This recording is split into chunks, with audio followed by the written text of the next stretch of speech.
And hello, you guys from wherever you are around the world. I love hearing where you are, and I see a whole bunch of you have already tuned in. Judy from Long Island, New York, welcome. That's so awesome. And Stephen, I don't see where you're from. Hi, Tom from Atlanta. Keep it coming. Let us know where you're from. This is going to be an awesome show.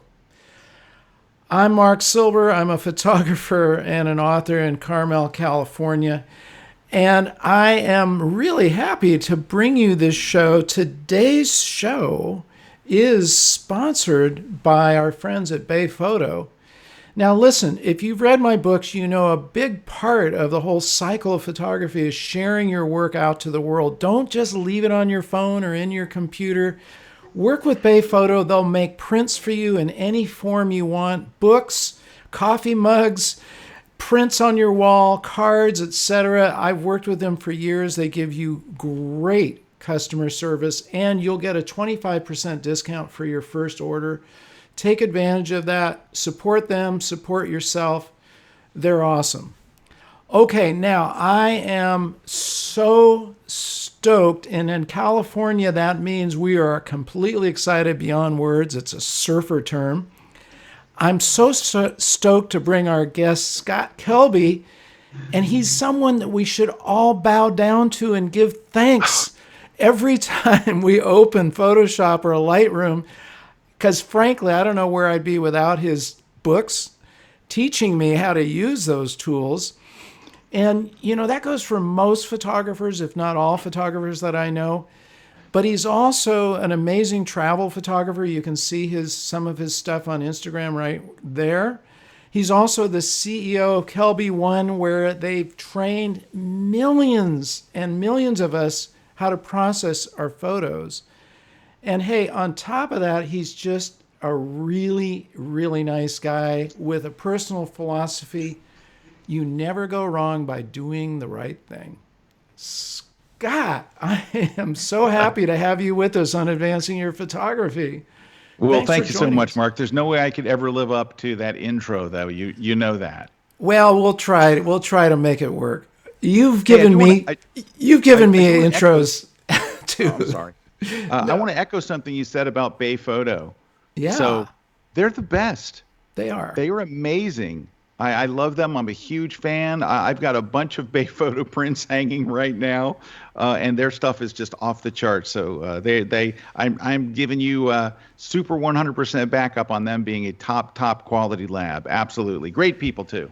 They really are. You know, I've been with them since they had their first tiny little lab, and now they've got this enormous lab. They've just expanded so fast. It's amazing. Wow, But good for they've them. They're kept up. good people. They really are. Well, Scott, listen, we're going to have some fun because I want to know everything about your tricks. We don't have time to to really delve into all of them, but we're going to get into some of your key ones in a minute. But first of all, what is it that really drives you when it comes to photography? Well, I'm a storyteller. So I love being able to tell my story in more ways than just the spoken word. I write books like you, right? So Yeah. we're both authors, which I love, and I love to write. I'm literally sending a book off to press today, so it Ooh, is literally uploading. So I just finished another one, and I what's the love the written title? word. It is a massive update of my best-selling book. It's not just my best-selling book; it's the best-selling book in the history of digital photography. Whoa. It's simply called the Digital Photography Book.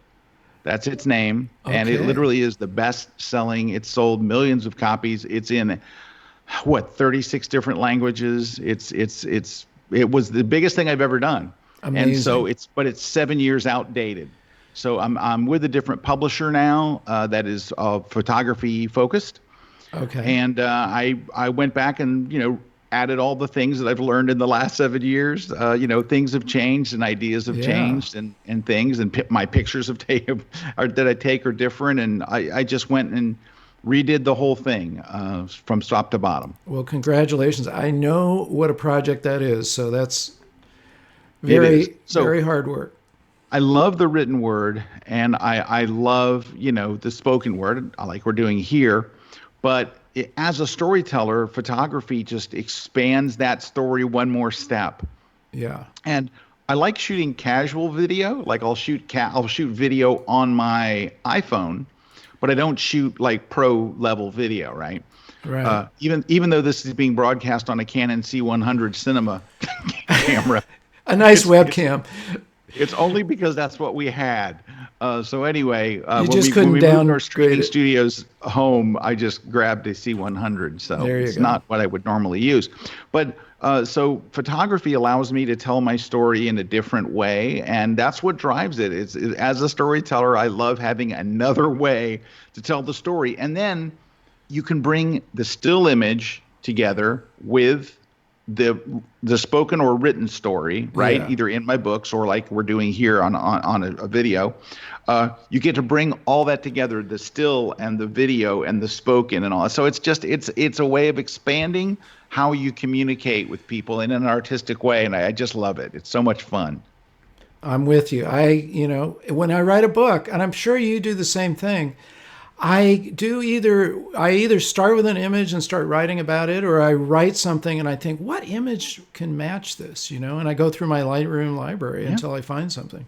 Yeah, I do the same thing. And sometimes it's image based and sometimes it's idea based. And then you have to go find an image to help you illustrate the point. Yeah, exact same thing. It's a great way to put a book together. And that's the beauty of being a photographer and an author. You get to work with both together.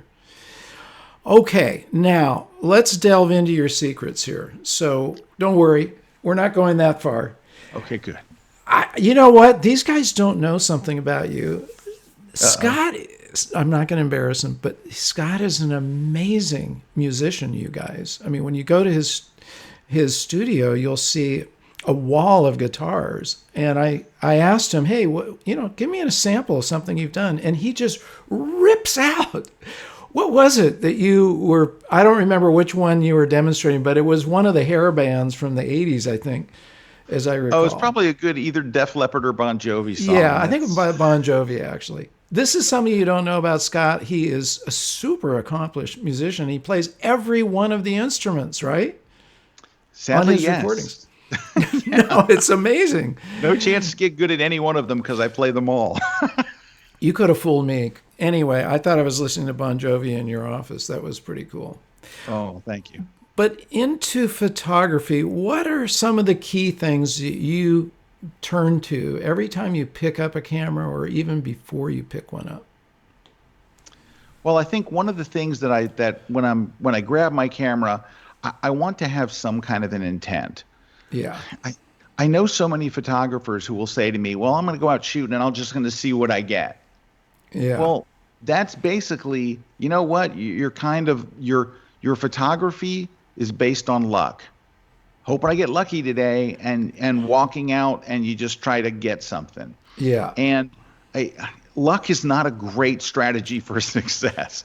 Now, don't get me wrong. I love luck, and when luck comes my way, I am happy to take it. If I get a lucky shot, I don't tell everybody, oh, it's just a lucky shot. Like a lot of photographers do that, Mark. You've noticed. Oh, yeah. You'll go, wow, that's really beautiful. And they go, oh, it's just lucky. I go, no, it's not lucky. It's finally getting even. Finally getting even for all the times that you got up at dawn and it rained. That's right. Or you went to do a sunset shoot and there wasn't a single cloud in the sky. Or you Right. went out and I remember, Mark, literally down the street from your house, my buddy and I were out in California. We made a special trip out to Carmel. We stayed in Carmel and we planned to get up at dawn. We scoped out the beach that we wanted the night before. We knew exactly where we're going. We got there and it was so foggy, we never even opened the trunk to get our gear out. We just sat there at the car. We couldn't even see the beach, Mark. We could not see past the edge of the road. Well, and So- on behalf of all of us in Carmel, I want to apologize for our temperamental weather. It can be any. Listen, the other day I woke up. This is how temperamental it is.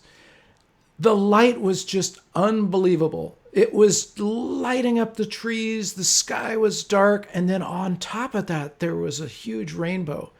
Wow. I thought, this is too good for my iPhone. I ran to get a camera, came back, gone. It was rainy. It was dead.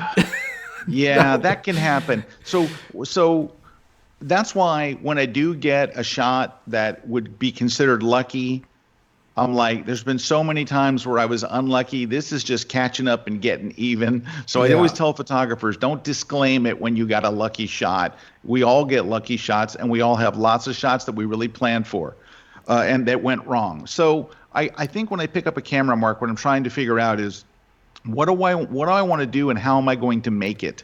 Yeah. So rather than trying to, just get lucky, I'll try to plan, like, and maybe traveling to someplace. So that's a big thing that I do. I may be traveling to a particular location, and if I can, I'm going to stay there as long as I can until I get the shot that I went for.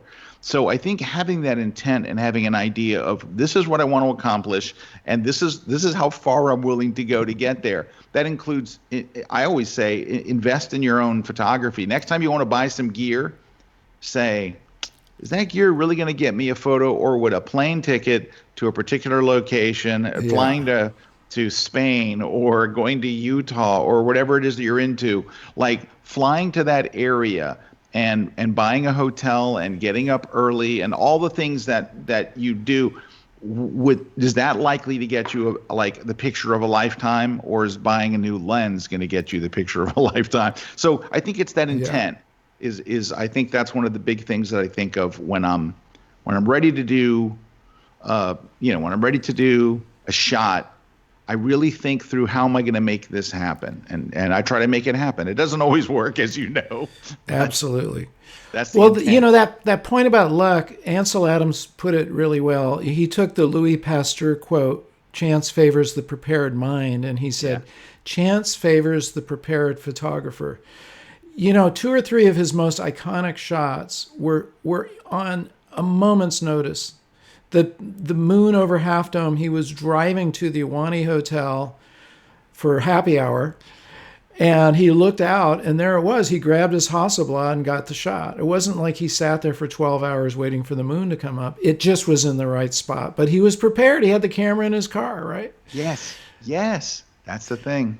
No iPhone. No Well, listen, iPhone. why don't we, speaking of incredible images and amazing places, you sent me over a few, and I want to just talk about these to begin with. This is Mount Saint Michel, right? Yes. And I'm sharing it, but you can't see it, but I'll just describe it. So, well, you know the image, obviously. It I can looks share it. like, You want me to share it? oh, why don't we do it that way? That might be Yeah, give me a cool. split Then second. you, I can actually share it. I put a folder together here for you. okay, Let me let's go pull it from up your here. I think end. I can share it. Give And me I'll two just sec. switch over. Yeah. But for the guys who are going to later listen to this in an audio form, this is Mount Saint Michel.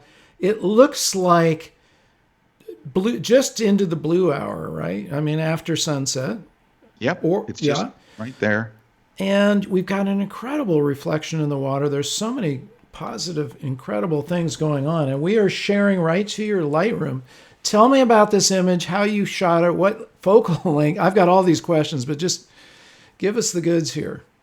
All right. So a friend of mine lives in Paris, and my wife and I are going to spend a few days with him.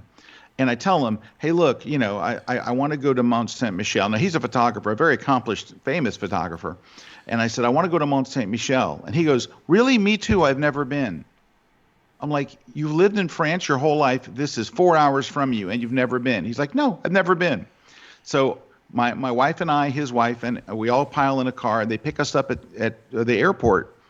Absolutely pouring rain, Mark, pouring rain like you've Wow. never seen, like the end of the earth kind of rain. Yeah. So as our trip, this is a vacation with my wife, so I don't want to make it a 5-day shooting adventure, So I have to kind of go. We have Yeah. one night at Mont Saint Michel.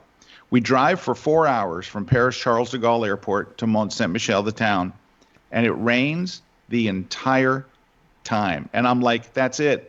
I've lost it. We got a hotel room in Mont Saint Michel, so I'm thinking, well, maybe tomorrow morning we can get up, but it's really a sunset shoot. But maybe in the morning, I don't know. Yeah. We get there, we pull in the parking lot, and it's still raining. It's not as raining as badly, but it's raining. And I look up, and my friend goes, look up there. And there's a little break in the clouds. And I said, it's about a 25-minute walk out to this. It's an island with a monastery. Yes. And I go, should we walk out there? should we take our cameras and go? And we're like, yeah, we come all this way. Even if we just get to see it, we don't take any pictures. By the time we walked out there, Mark, it looked like the shot that you see. Unbelievable. The clouds broke. It's unbelievable. The color's great. Now, there's a weird thing about Mont Saint Michel that we'd heard about and we didn't really believe. But when we get to the little road that leads, we're right there at the base of this little island. There's a sign that says, "Danger quicksand." Really? Now, you have to walk out there to get this shot. The classic Mont Saint Michel shot is taken from out there. And so, I look at my wife and my friend who is Serge Remeli. Do you know Serge? Of course. So I'm with Serge and his wife. You're with Serge. Well, no wonder. And he'd never been there. I can't believe it. Never been there. Wanted to kick his butt. I'm gonna have to razz him about that. So we both, Serge and I, look at our wives and we go, "It's not real quicksand. Like, come on." Yeah. And our wives are like, "You're not going out there." And luckily, ready? Here comes the luck. We look out there and there's some other stupid photographer already out there. And we stuck in the quicksand? Well, he hasn't died. He's still alive. So we're like, yeah, look, we're fine. Let's just do this. So anyway, we start walking out there. And here's what we learned. It's quicksand. Yeah. So if you stop, even for like 5 seconds, you literally start sinking down into the sand. If you were by yourself, you'd be in trouble. Yeah. And about a month before we got there, a woman went out there by herself. And they say that when the tide comes in, it comes racing in like a horse. She got stuck in the mud and died. Ooh. So it is, I would never go there without at least a friend or two to pull you out of the mud. So we went out there and we realized as long as you keep moving the whole time, like you never stop. Like you put down your tripod and you keep walking around and your tripod starts to slowly sink into the mud too. Then you come back and you hit your self timer is what I didn't have my cable release. So I hit my self timer. It's going, dee, dee, dee, dee, dee, dee. I'm walking around like I'm walking on hot coals because one time when I stopped and looked through, I literally started sinking down and Serge pulled me out. Amazing. Now, I'm going to ask him. It's not a fast. You don't go down fast. It's not like those movies, but you go down. I mean, you wind up just. So he did pull me out, and that's how we got the shot. But the whole thing was an experience in luck in that 4 hours, I've given up on the shoot. We still walked in the sprinkling rain all the way out there, and we just got lucky. And to get that sky, for travel and landscape, sky is king, right? There was a French photographer, and I wish I could tell you his name, but he had a very famous quote that said, "The sky is the key to the landscape." It really is. And so we don't want to see blue sky either. I mean, just plain blue sky as opposed to these clouds, it completely changes the dimensions of it and the whole feeling of three-dimensionality. Yeah, so we got very lucky, I think, for sure with that. So that's my story on that one, and the story is about not giving up, really. Yeah. And it's about getting lucky because we definitely did. Well, I'm glad Serge was with you and you guys kept each other from sinking into the mud. I'm going to have to in the quicksand. Well, now tell me some of the specifics. What focal length was this? Like 28 or? No. This is I believe this is a 14. 14. So okay. I'm either on a 14 or a 16 to 35 at 16. So I was at my wife's. I don't see my specs here, so I don't have the specs in this image. Yeah. But I'm going to guess I'm really about going super wide. Yeah. So it's either a 16 or a 14. Okay. I'm guessing 14. And how long do you think the exposure was, just as a guess? Not very long, probably maybe a quarter of a second or an 8. It's not a very long exposure. That's why you don't see any streaking in the clouds or anything. There was a reasonable amount of light there, so it wasn't as bad as you'd think.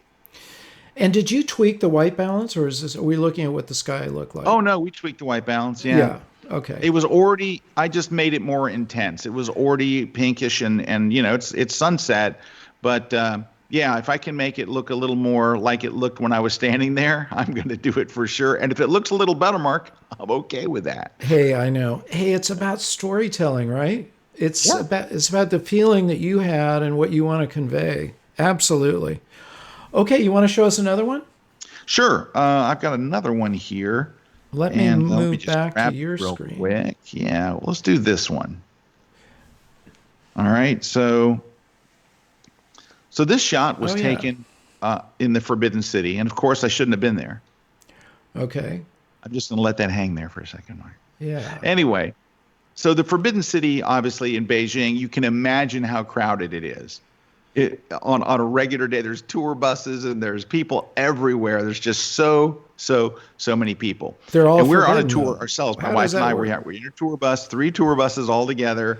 And I'm walking past and I see this man in the wheelchair with his family. So his family's with him, and it's like a husband and wife and a little girl and him, and the light's great on him and all this, but there's all these people everywhere. So I tell my wife, honey, you go ahead. I'm just going to lean against this wall. And so literally I'm leaning against that door, that red door on the right. I'm leaning Yeah. against it and I'm aimed right at him. I have it all framed up just the way I want it, but there's people everywhere. And I said, I'm just going to wait it out. So I'm sitting there and I'm waiting and I'm waiting, and I'm just, you know what it is, Mark? I don't need him to be alone for a minute. I need him to be alone for 1/2000th of a second, right? I just need, because people think I'm never going to get all this free time. No, I just need to take a shot. I'm already framed up. Everything's ready to go. So I'm waiting and I'm waiting, and there's just so many people, Mark. I can't get anybody there. Yeah. And then my phone rings, and it's my wife, and she says, "Honey, we're getting on the buses." And I said, "Okay, honey, I'll be there in just a minute. I got to get this shot." And I'm waiting and I'm waiting, and my phone rings again, and she says, "Honey, everybody's on the bus. You're the last one, and you're not here yet. You're still in the Forbidden City." And I'm like, "Okay, honey, I'll be there in a minute."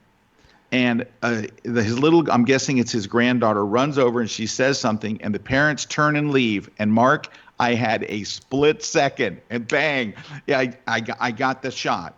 And it's not an incredibly amazing shot, but when I look at it, I think it is it's a study of patience, which is Yes. something that's hard for me and it's hard for a lot of photographers to do, is to just sit there and say, I think something might happen, or in this case, something might not happen. There's no people.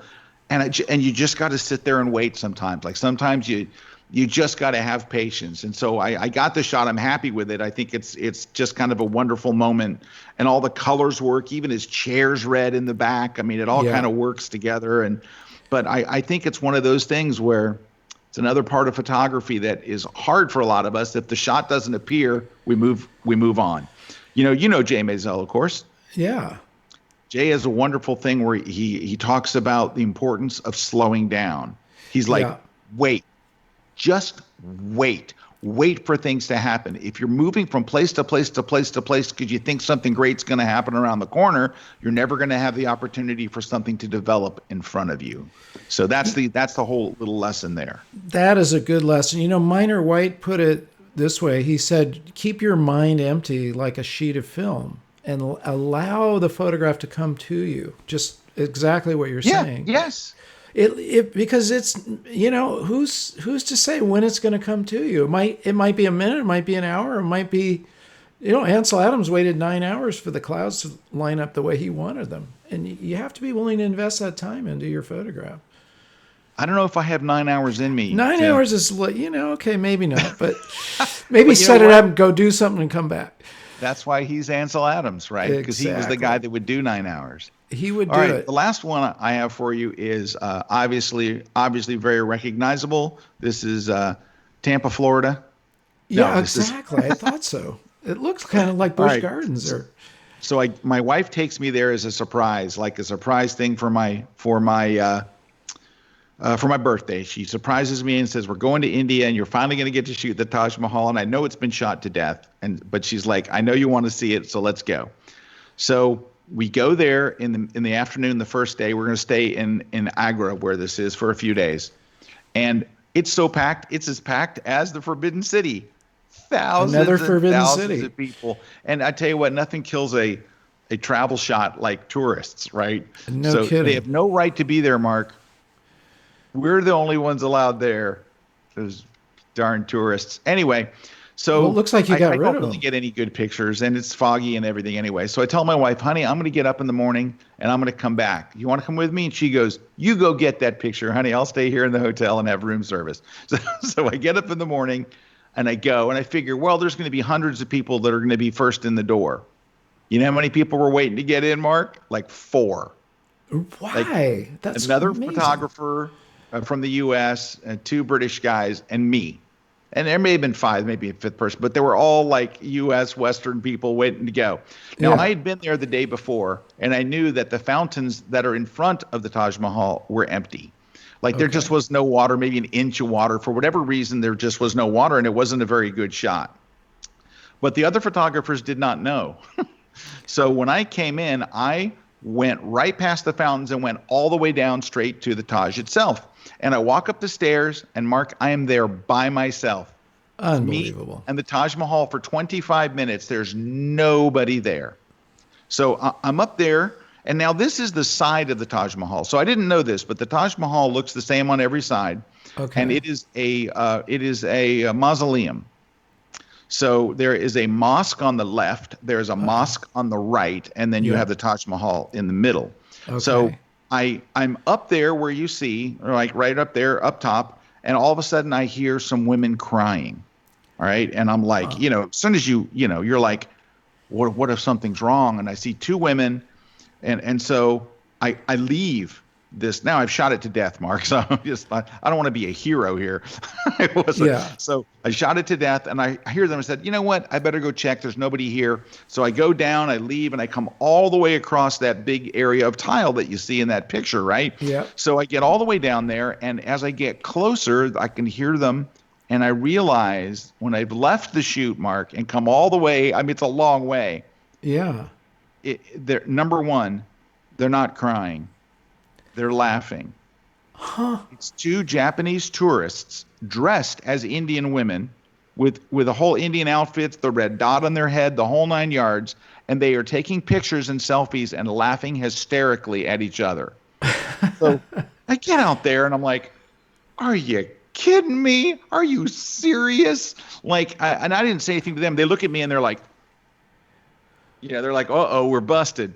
And Oh, so I that's sit down funny. beside them. They're 20 feet from me. I splay my legs out and I get my camera really, really low. And I'm taking shots of this, and it's nice and it's empty. You never see this empty. There's always just people everywhere. And one of the women gets up and she walks out there. You can see her in the frame So in the that's lower what we're left looking frame. at there. Yeah, so that's her in her sari and the whole nine yards. But it's Okay. really a Japanese tourist, right? But you don't know that. She's faced away and she starts to pray. I'm like, awesome. So I set up my camera. I get the shot, and I'm like, wow, I got these two crazy girls, and now I've got a spiritual moment. So I get back and I'm looking. I'm really excited, and I decide to zoom in, right? And Mark, ready? I Yeah. zoom in, and she's not praying. She's holding her iPhone and shooting. Oh, But when you're backed out like this, you can't tell. So this is the only view of the shot that I show. we But definitely can't tell she's holding up an iPhone, but that's the yeah, no, modern you world for can't. you. Yep. So the lesson in this one really is, and this is in any city wherever you go, uh, literally get up early. Yeah. If you want to get rid of tourists, there's some Photoshop stuff you can do, and sometimes it works, and sometimes it's a pain. But you could do a lot of Photoshopping in some cases. But if you just get up early, you're going to have, wet cement. You're not going to have anybody. And there are times where I was sure that there was going to be a big crowd out there. Mark, I do hands-on photography workshops around the world. I Yeah. take my students to the Trocadero in Paris to shoot sunrise at the Eiffel Tower, and I got to figure it's going to be Wow. packed, even in the morning. Mark, there was nobody there but me and my They're all students. they're all hung over, in Paris, They're right? all hung over from the French wine. From the And then French wine. They're same not getting thing up early. in Rome. We got up, went to the Vatican. I thought we're going to be jockeying for space. Nobody there but our students. Just us and our students in a place that in an hour will have 1,000 people there. We did the same thing at the Pantheon. Pantheon. The In Pantheon in Yeah, Rome. yeah. All by ourselves, nobody there. We're shooting long exposures. We don't say nobody there. Just beautiful. Isn't So that the most magical tip right there? Just get up early. yeah, Just set your yeah. alarm, get up early. Yeah. And the light's pretty, right? You're going to be Yeah, there at sunrise. There's nobody on the streets. There's so many benefits. And then, Mark, when you're done, you go to breakfast. exactly. It just gets better and better. You got the whole day, and then you can get the the evening light, but you have the whole middle of the day. No, it's a incredible tip. There's something not just about the light. You're right. It's the lack of people, the busyness, all that stuff that's quieted down. Yeah. You feel like you have the world to yourself. I tend to Yes. get up early anyway, and that's why I do, because I like that feeling. Amazing. Well, can we take a look at some of your Lightroom tips, tricks, Yes. Yes, you things? may. Okay. You ready? Let's do this. I'm ready. I got your All right. screen ready to share right now. Okay. Ooh, So, wow. so this is the dark hedges. So this is a place I wanted to shoot for many years, and then it was featured on Game of Thrones, and it became really It popular. looks like it. And this street is filled with Instagrammers. So now when you go there, but we went there at dawn, and there was only like 6 or 8, and when we Okay. left, there was like 50, and then an hour later, there's tour buses.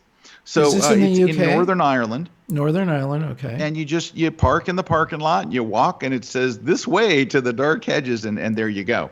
So the trick I want to show you in Lightroom is this. If you're in Lightroom's develop module, which is, the library module where we sort our images and stuff, Yeah. right? Over here, you have a metadata panel on the right, and it tells you all kinds of stuff about your camera. It tells you where it was taken, and the exposure and the focal length and your Yeah. ISO and all this stuff, right? Well, at the very bottom, if you have GPS installed in your camera, right, your camera has GPS, there will be the actual GPS data. And does this look funky? You can see this okay, right? There we go. Yep. There it is. So there's the GPS data. But that's not the interesting thing. I mean, you expect that if your camera has GPS, Yeah. somewhere is going to be the GPS thing. That's not the interesting thing, Mark. The interesting thing is right over here.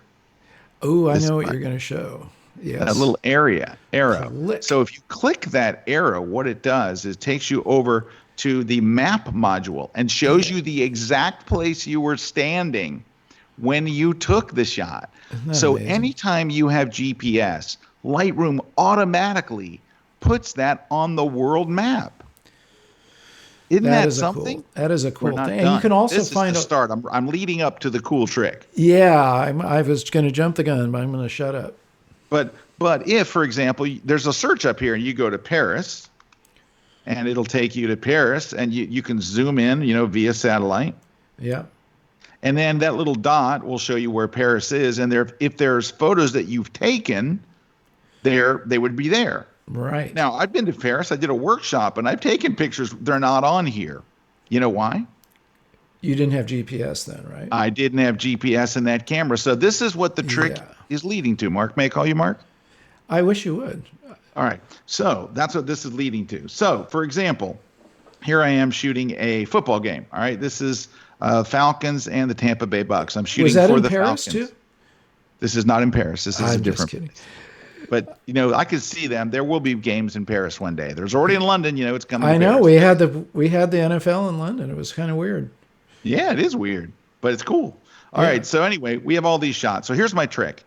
None of these shots have GPS data. If you look in the GPS field, of course, they're blank because my Canon 1DX does not have built-in GPS. Okay. So here's the trick, Mark. All you got to ready. do is this. Before you leave, wherever you are, like I'm leaving, it's the end of the day, just take a picture with your iPhone. Your iPhone's got GPS. Ooh. So here's my buddy, Rob. He works for the Falcons. And if you notice, this is an iPhone. These are just iPhone photos, right? Just Okay. like sideline snapshot stuff. But if you look over here, it has GPS data, right? Yeah. So let's go to the map. And there is Tampa Stadium. It's called Raymond James Stadium. They paid for the sponsorship, so let's give them some love. All right. And it shows the number 2. So there are 2 shots taken there that have that GPS data. Here's the trick. Now that you do have a photo that's on the map, you can select all the other photos, drag and drop them to that little spot, Unbelievable. And now they will all have the GPS data embedded into them. And if you want to see your photos, you can click on it and you can just toggle. These are the photos that were taken at that location. Now they all do have GPS data embedded into the photo. Boom. I am loving that. That's a tip. And I never knew that. You gave me a tip I didn't know. I thought, I was going to sit here and go, oh, I already know that. I know that. I do not know that. And that's pretty amazing. Well, I'm glad. Anytime I can teach you anything, Mark, I'm thrilled. I'm a good learner. I'm a good learner. I want to be. I'm here to learn. That was cool. And the value of that, too. Listen, half the battle is having your stuff organized. I was almost going to use another S word. But if you don't have your images, I talk to people and they have a messy image library and you can't access your stuff that way. And this is just a whole new way of accessing. The other cool thing is facial recognition. I don't know if you're going to get into that, but Lightroom will find those faces, right? Yeah, you know what though, Mark? I got to be honest with you. It's not great. It's not as good as it should be. Because you know what it'll do? Yeah. Like if you'll say, all right, find faces for me. It'll show you statues and paintings and then like a frog and it'll say, is this Cindy? And you're like, no. Then it'll show a car. Because a car has two headlights. If you shoot a car straight on, it's always going to go, is this Cindy? Is this Cindy? if you have a box of chicken in a biscuit, crackers, it'll take the chicken on the front and go, is this Cindy? And you're like, no. You realize at some point, this still needs a little bit of work. They're still working on that artificial intelligence. Not quite there yet. They Google are. No, Photos, it'll get by the a way, lot of the good. shots of Cindy, but it'll also bring you a whole bunch. And it's the funniest thing. So, Mark, if you can't sleep one night and you're just like, I'm in kind of a grumpy mood and I can't sleep, fire up Photoshop and just hit the little face button and watch the results. You will be laughing your butt off because it's going to show you things that it thinks are Cindy that you are going to be like, you got to be kidding me. It really is. It's a blast. It always takes me to the statue of David. I don't know if that's a mistake or it really is matching me up. What do you think? You're very much. I would make that mistake myself, Mark. Very easy to do. He didn't have this hat though. Okay, Michelangelo, eat your heart out. So okay, let's see another one. I'm in the educational mode. I'm listening. I'm watching. Right. I'm learning. Okay, let's take a look. This is so much fun. I don't think I'm going to stop the show. I hope you don't have anything else to do today. Not until 4 o'clock. At 4 o'clock, we got a couple hours then. I got some stuff. I got the grid today. My own photography show at 4 o'clock. I know, and this is such a thrill to be. Twice I've been now, right? 3 times. Three times. You're the man. I mean, hey, I'm going to go for the world's record. It's like being on Saturday Night Live. These guys who have been hosting it, they keep track of it. We got to get you a coat next time. We got to give you a coat. When you get to 5 times, you get the 5-timer coat. I want the coat. Okay. Yeah. All right, you got 2 more times. I got 2 more times. I'm going for it. All right. So let's we got another image here. All right. And so wow. Well, there's a number of issues here, Mark. First is our white balance is trash, right? It's my own fault, but my white balance is really messy. That's easy to fix, right? You can move the sliders, right? Yeah. It's very blue, like her skin's bluish. Yeah. Her hair's bluish. The background that I shot her on, which is gray, by the way, is bluish. So, okay. I mean, you could mess with this stuff. But here's what I want to give you a mini tip, and then we're going to move on to a bigger tip. So the mini tip is Let me just interrupt here. How did that white balance, you just set it wrong on your camera? What did you set it for? I just set it wrong on my camera, yeah. Okay. You don't set it I'm shooting in the studio. I probably left it, Mark, because I'm the lazy photographer. Probably left it on auto white balance. Yeah, I was going to say.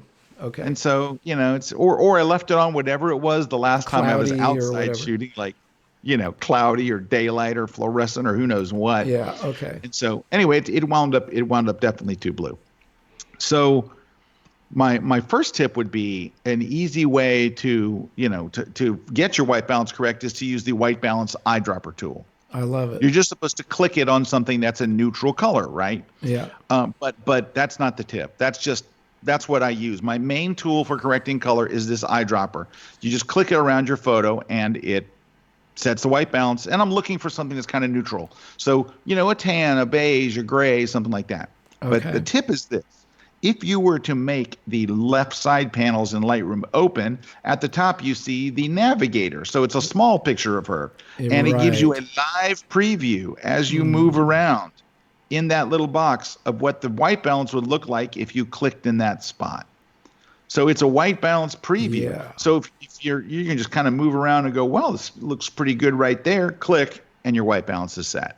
Bingo. Where did you click it? Just right there. I Okay. clicked it in her hair. I think more Yeah. realistically, probably the background, but actually her hair actually looked pretty good. It actually worked. And you can kind of click around and try different places. And if you click in the wrong place, You you'll get a know. funky color.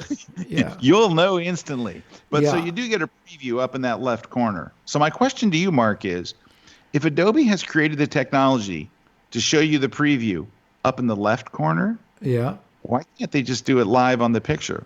That's a good You question. have Why to do you actually think? click to have it change on the picture, but the preview in the left corner changes. Makes you stop and think, doesn't I it? don't have an answer to that. You know what's cool too, Scott, is Premiere Pro has brought in all these features, not all of them, but many of the features that we have in Lightroom. Because that used to be a bear for video color correcting, but now they give you a thermometer just like that. So Yeah. they've made it easy. They've actually taken the pain out of color correction in video and made it more like something you do in Lightroom or Photoshop, which why not? It's their application. Right, sure. They can share between programs. Yeah. Absolutely. All right. So the tip I was really leading up to, which is really an actual good tip. The other one's kind of, oh, that's nice to know and it's kind of handy. But this next one is really handy. So if you want to, you're doing retouching and you want to remove a blemish or something, right? So let's Yeah. go over her forehead here. And yeah, there's some little blemishes and stuff that maybe you want to get rid of. So there is a spot removal tool. It is not like the spot removal tool in Photoshop. The one in Photoshop is actually really good. Yeah. The one in Lightroom is crap. And I don't Uh-huh. know why it's so bad, but it is. It's really, really bad. So Okay. if you were to click on it, here, let's make it smaller, and you see a blemish that you want to get rid of, let me just shrink the brush down. Yeah, that's a little Apparently I had big. that brush really large, so let's get that Wow. brush way down in size. So you found something. Here, let's make it a little bigger. All right. Found something you want to get rid of, and you click on it, and it chooses what it thinks is an appropriate place That's right. to get rid of that. It chooses what it thinks is the appropriate spot. So you have the first circle, which is over where the blemish was, Yep. and then the second circle, for some reason, it chose the top of her eyebrow. I don't think that would be a good choice. No. You can click and move it. You can say, no, no, Lightroom, bad job, maybe something Yeah. there. So at least the skin's going in the right direction, Yeah. right? Because the skin on your eyelids, right? So the skin on your eyelids is going horizontally, but the skin right there on the bridge of your nose is going vertically. Interesting. But it chose to sample from the wrong skin, which is typical of this crappy tool. Ooh. But I have help and hope. Show me. Because what I will am happen ignorant. is this is weird. You'll go in here and you'll get rid of some stuff, and you're like, oh, that looks okay, and that looks okay, and you'll wind up, getting rid of a lot of stuff, and it works okay. Yeah. But then all of a sudden, what it'll do is it'll literally sample and throw her teeth. I'm It not goes joking. crazy. Why is that? It does it all the time. It So goes I to was her doing a class and teeth it on put her. her eye. Oh yeah, that looks good. That's a good one. Yeah, well, not her full eye. It was kind of like that, just like a little bit of eye, because this would actually make this look pretty A good. third eye. Anyway, so We're back here's to the India. trick. This is all leading up to, Mark, and I know it's been a long and winding road. Well, I want to hear it. Here we go. So Lightroom picks the spot, and 25 or maybe 20% of the time, it will pick the wrong spot. Okay. Here's what you do. You just hit the slash key on your keyboard. Yeah. So you click and it chooses a spot and you go, no, I don't like that. If you choose slash, it'll try other spots. I never knew that, Scott. I just do it manually. I had no idea there was a way to. Yeah, just You hit just- slash a couple times and it'll move to other areas, and it actually does a reasonable job. That is It may cool. take you hit and slash a few times. Yeah. It's not And awesome. speaking of Slash, I bet you can play his guitar licks pretty good, right? Well, yeah, I could do Sweet Child of Mine is the only song I've learned, but Oh, it's a good I one. love that song. And he plays it on a Les Paul. I could pull a Les Paul off my wall. So I do have a bunch of guitars. It We're makes going to up do for lack of another skill. show. We're going to do another show and just reveal this to the world. I don't know that this has been brought Fourth, we haven't shared the real Scott Kelby with the world. So behind me, right behind me, on the other side of the very wall that you see here, is I have a new home studio. So I don't have drums set up in there, but I have guitars and amps and all that stuff, and it's coming along. I'm going to do a Let me poll, see if and I got a picture.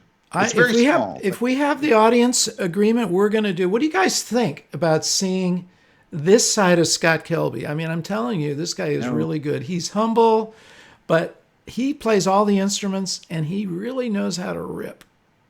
Anybody who can do Slash, come on, let's face it, this guy is good, and he's going to show us. Let's see he's a lot better than me by only a million. So I'm Well, kind of a hack, but you're a better photographer than he is, so it's a trade-off. I'm hanging my hat on that because that's all I got. Yeah, All right. I know you're a better photographer. So let me show. I'm going to get this picture up for you 1 second. All right. So I'll show you what's on the other side of my wall here. Let me Behind the scenes, folks.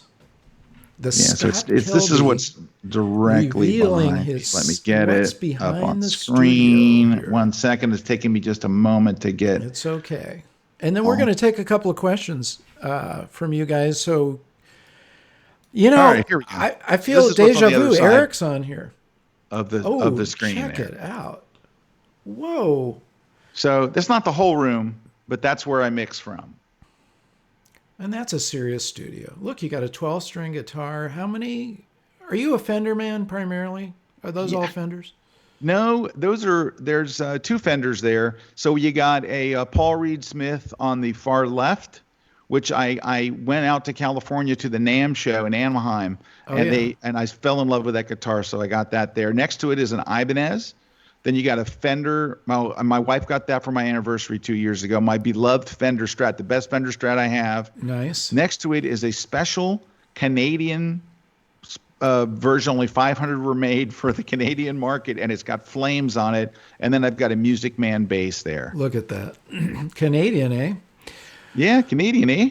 We're going to have to get you Jimi Hendrix Strat. I think you need that in your collection. Oh, that's nice. They've got a special Hendrix, the white one with the flowers on it and stuff. Playing How it do you know about down. that, Mark? That's an insider kind of thing. Listen, I met Jimi Hendrix at the Winterland.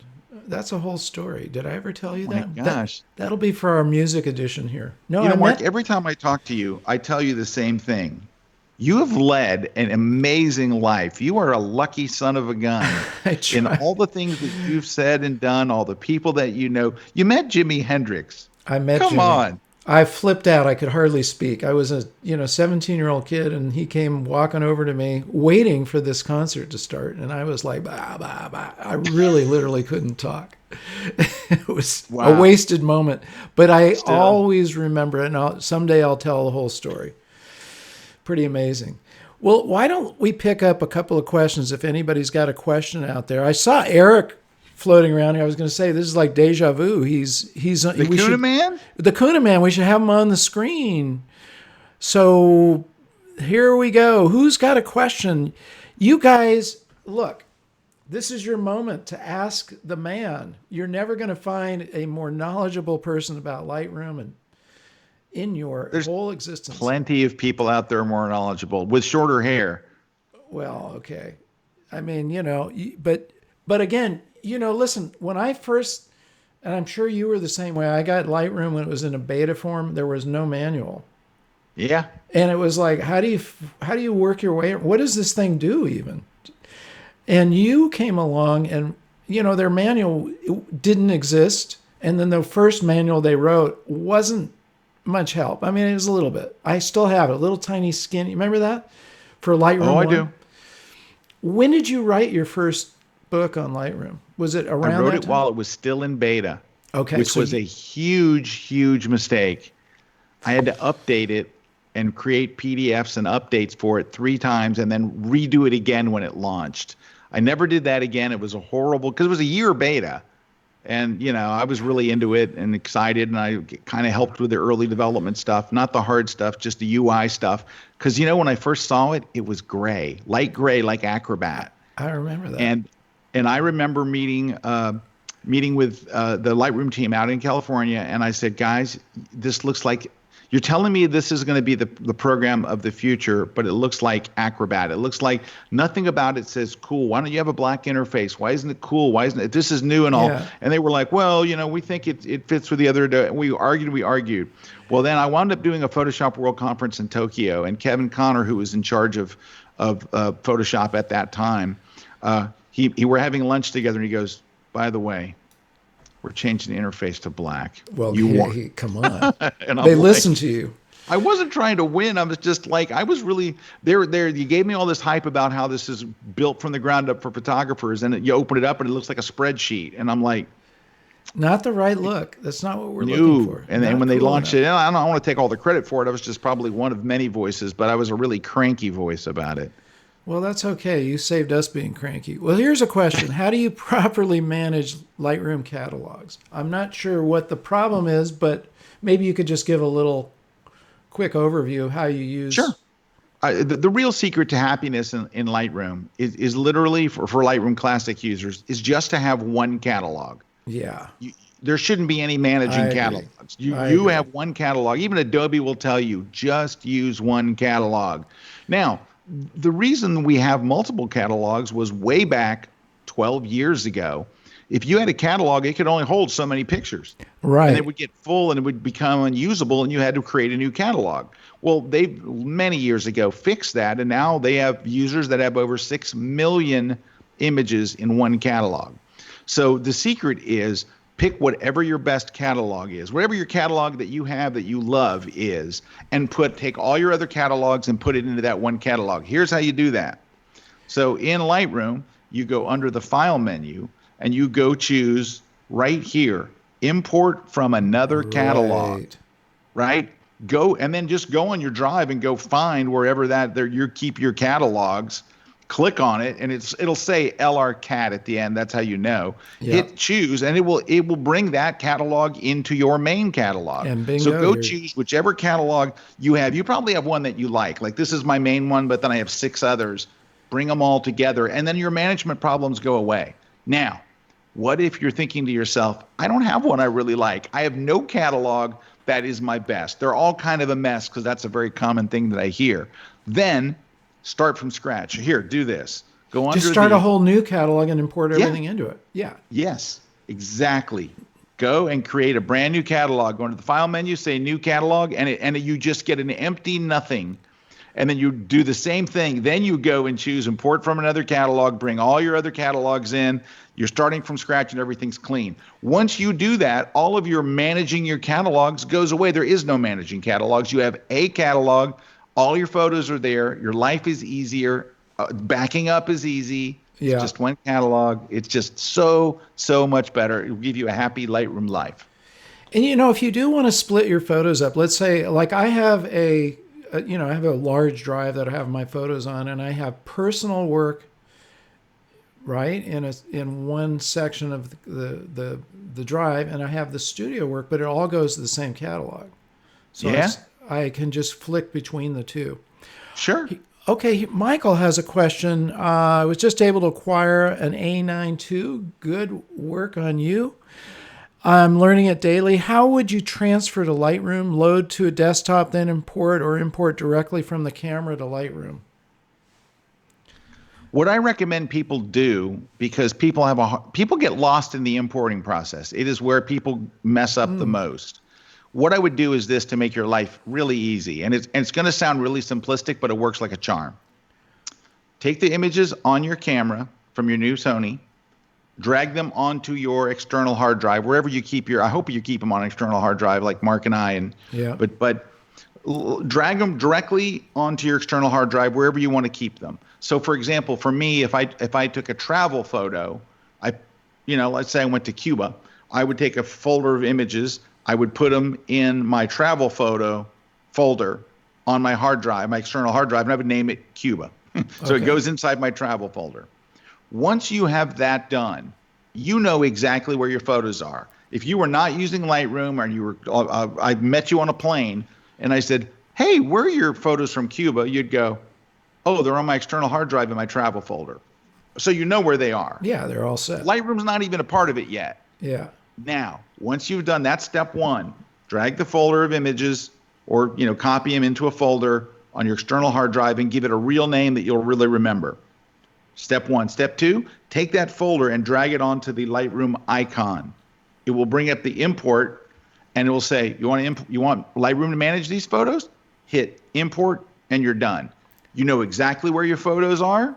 You know where everything is. There's no questions about it. Yeah. There's no, well, where's it going? Did I copy it to the right place? You know where your photos are, and now they're in Lightroom, and Lightroom knows where they are. That's how I would just keep that whole process super simple. That is a good tip. Here's another one from Ron. Is there any routine maintenance I should do with my catalog? Occasionally compact. Oh, like he says, occasionally compacting my Outlook mailbox. Is there anything like that for the Lightroom database? You can optimize your database, but it doesn't really make it smaller. Well, I guess it does because it throws away junk that's unnecessary, but it does make it run faster. And that's also under the file menu. Go to. I haven't done that in ages. There it is. Optimize catalog right at the top. Here, let's take a look. Okay.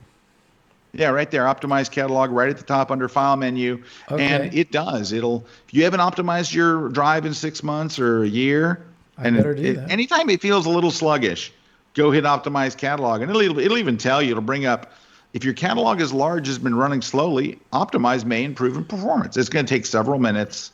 And while it's doing it, you can't be playing around in Lightroom. But I'd give that a shot. Also, if your catalog gets really big, one of the reasons might be that you're storing a lot of high-resolution previews in there. So go under your, like how you bring in images, it draws thumbnails. Well, if it draws the full-size 1-to-1 thumbnail, they're large.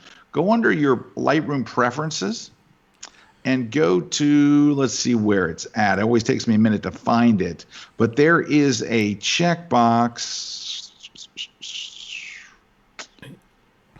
that says, how long should I keep these big previews? And I got to figure out where it's at. Because, you choose it once and you don't go mess with it. Yeah. But it's literally how many days should I keep big, giant previews? What do you set it at? Once we find it, how long do you set it for? Well, you can set it for 30 days, or you can I set it for a very short amount. I figure if I haven't been back to it in 30 days, you can dump it. So you're not clogging up your catalog with a bunch of. Yeah, it might be under catalog settings. Yes, there we go. It's not under preferences. It's under catalog settings. So you can have it do 1 day, 1 a week, after 30 days, or never. You can set it to like a week. If you haven't gone back to a collection in a week, you might have to redraw your previews. It'll do it really quick. Who cares? But that will keep your preview. Also, you can choose your different preview sizes. Like if you keep really large ones, your catalog is going to be larger. Yeah. If you have an auto pick, for mine, it's going to make 1900 by 20, decent size, not as big as it could be. But see what this is set at. It might be set at 2080 pixels, and it's going to make your catalog bigger. I've over-explained that answer. Let's move on. That's good. Well, listen. He asked an easy question. I just bombarded him. I could do this all day, but, I'm going to ask you one last question, Scott. Okay, Marco. Marco is, what my uncle who taught me photography, you see that Rolleiflex up there? Oh, you can't. Yeah, you can see it. Sure, so that Rolleiflex was given to me by my uncle Sambo, who was a World War II Top Gun pilot and also a photographer. And he called me Marco. So thank you for joining that club. Marco. But Scott, what would be your final tip that you'd like to leave these guys with just to help them advance their photography? I think as photographers, we tend to overthink everything. Yeah. We're really focused on things like noise. Like noise is a big thing that people get really wrapped up in. And can I tell you something? Nobody notices noise but other photographers. Isn't that true? While the public is looking for a great image, an arresting image, a fantastic one that captures your attention, we're all worried about the noise. And Mark, Sports Illustrated magazine, right? If you go to pick up a copy of Sports Illustrated, on the first 6 or 8 pages is a section called Leading Off. And in there, you will see the greatest sports pictures in the history of sports photography. So imagine a bunch of guys, Mark, right? Yeah. After the Sunday game, provided we have games. Yeah. After the Sunday game, When we you have them open it again. up and you see this incredible picture. Like it's really tight in, and the guy's face mask, he's got his hand up in his mask, and he's pulling a mask, and the sweat's going, and the other guy's reaching in, and there's just this mess, and they're all looking at, like, look at this picture. And the guy goes, but look at the noise. I can't enjoy this. It's so When you true. put it in that context, the It's rest of the so world is true. looking for that amazing picture, and the photographer's like, I can't get past the noise. You will see the noisiest pictures you've ever seen in that leading off. Not every one of them, but you'll see some ones that you're like, man, that's a lot of noise. But what a great picture. So Yeah. the photographer in me wants to go after the technical stuff. The number one most question I get asked at my seminars, my photography seminars, is about exposure. What exposure mode do you use? What metering mode do you use? When should I use spot metering? All the crap. Do you realize that everything you're asking about is simply, how do I make my photo not too dark or not too bright? Right. Really, that's it. Look, if you take a picture on the back of your camera and you see it's a little too dark, make it a little brighter and take it again. And if you completely fall down and you completely mess up and you open it up on your computer and you realize that the photo is a little too dark, you can move a slider 1/16 of an inch and fix it. Yeah. Stop worrying about the stuff that doesn't matter. Boy, that is such all that good tech advice. crap doesn't matter. You're never going to get a phone call where someone says, you know what? I want to hire a photographer. My main goal is to find one that'll make photos that aren't too bright or aren't too dark. That phone call is never going to come. So spending your time mastering whether your photos are too bright or too dark is an absolute waste of time. Boy. It's about capturing a wonderful moment, a beautiful place, a moment in time. It's about what the rest of the world wants to see. While we're focused on noise and we're focused on exposure, the rest of the world just wants to see a really cool shot. So my advice to photographers would be, stop messing with the technical stuff. Stop buying new lenses. The lenses that you have take great photos. If the only camera that you have is a phone, it still takes great photos. Yeah. Some of the greatest photos you'll ever see have been taken with a phone. It's not the camera. And it's not the lens, it's not the gear, and it's certainly not the settings. The rest of the world just wants to see a great picture. Go make great pictures. There you go. When we eliminate all that stuff, it leaves one thing left, or one person left, and that's you as the photographer. You and your creativity and your eye. That's what it's all about. Well, Scott, Yep. I am even more stoked than when we began this. You're going to have to come back again. I'm sorry. There's too many more questions, but we're going to take a breather right now. But thank you for your generosity. You're always super generous. You share your wisdom with the world. These are things we need to know. I felt like that last tip, you were looking inside my head. I have paused before I upload something to Instagram and I go, oh, look at the noise. Everybody's going to notice that. I mean, you're right. Nobody's going to notice that, especially when they're looking on their phone.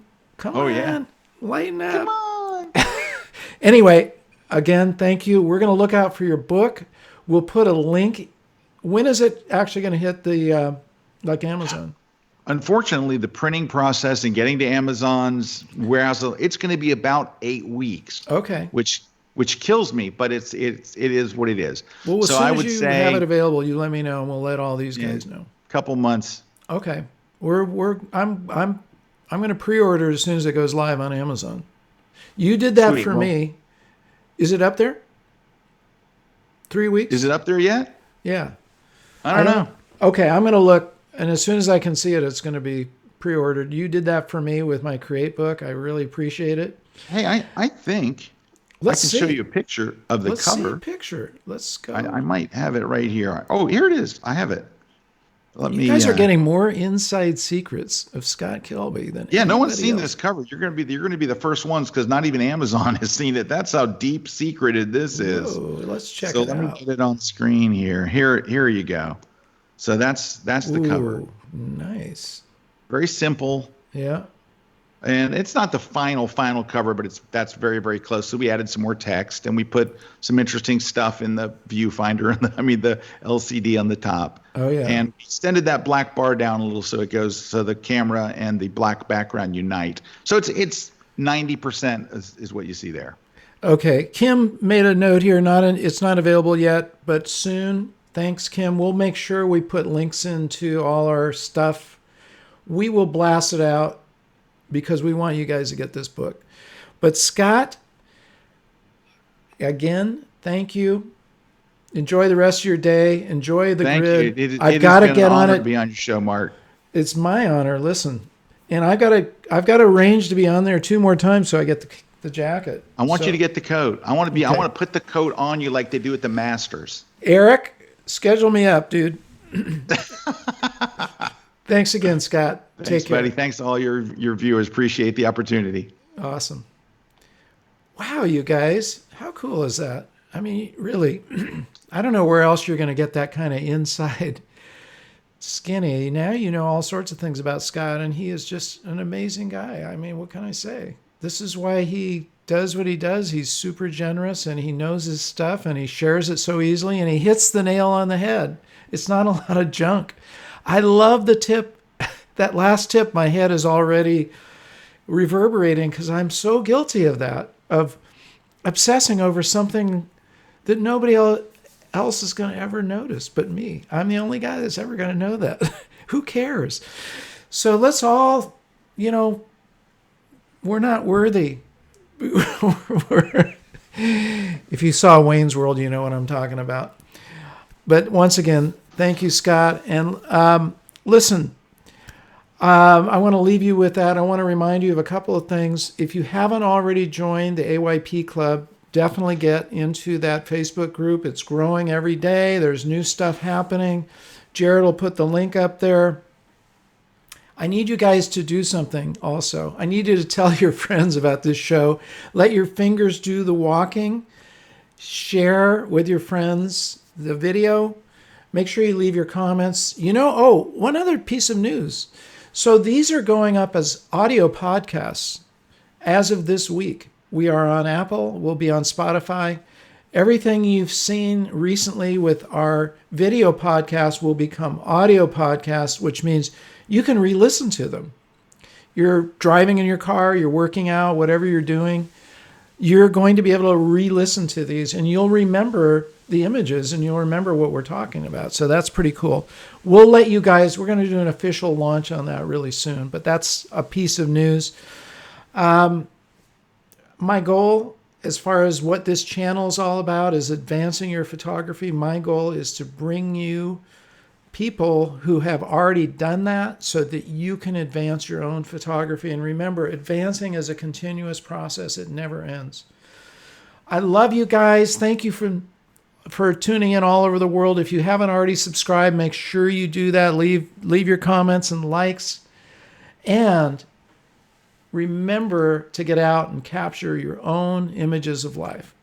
Take care, you guys. We'll see you again very, very soon.